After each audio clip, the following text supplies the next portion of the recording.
Hello, ರಮೇಶನ್ ಮನೇಲಿರೋ ಕೋಳಿ ಸುರೇಶನ್ ಮನೆಗೆ ಹೋಗ್ಬಿಟ್ಟು ಮೊಟ್ಟೆ ಇಕ್ಕುತ್ತೆ. ಇವಾಗ ಮೊಟ್ಟೆ ಯಾರ್ದು ಅಂತ ಹೇಳಪ್ಪ. ಮೊಟ್ಟೆ ಈಗ ಸುರೇಶನ್, ಯಾಕಂದ್ರೆ ಕೋಳಿ ಸುರೇಶನ್ ಮನೇಲಿ ಬಂದಿರ್ತಲ್ಲ, ಯಾರ ಮನೇಲಿ ಬಂದ್ ಮೊಟ್ಟೆ ಇಡುತ್ತೋ ಅವ್ರದೇ ಮೊಟ್ಟೆ. ಇಲ್ಲ ಲೇ, ಇಲ್ವಾ? ಮತ್ತಿನ್ಯಾರ್ದು ಮೊಟ್ಟೆ? ಕೋಳಿದಲ್ಲಿ.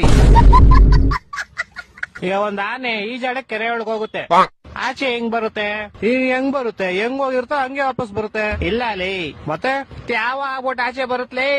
ಹೊಟ್ಟೆ ಎಷ್ಟು ಉರ್ಸ್ತಾವ್ರೋ ಆ ಭಗವತ್ನ ನೋಡಿದ್ರೆ. ಒಬ್ಬ ಹುಡುಗ ಪ್ರತಿ ವರ್ಷ ಅವ್ನ್ ಬರ್ತಡೆಗೆ ಉಂಡಿಗೆ ₹1 ಆಗ್ತಿದ್ನಂತೆ.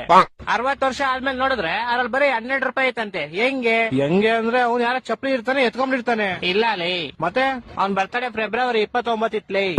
ನನ್ನ ಮಕ್ಕಳು ಒಂದೊಂದಲ್ಲ.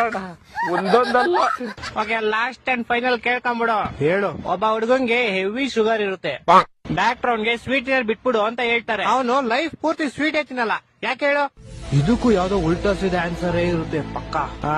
ಯಾಕಂದ್ರೆ ಅವ್ನ್ಗೆ ನಾನ್ ಹೇಳ್ತೀನಿ ಕೇಳು. ಹೇಳು. ಯಾಕಂದ್ರೆ ಆವಾಗ್ಲೇ ಹೇಳದ್ನಲ್ಲ, ಅವ್ನಿಗೆ ಶುಗರ್ ಇರುತ್ತೆ, ಡಾಕ್ಟರ್ ಇರ್ತಾರೆ, ಅದಕ್ಕೆ.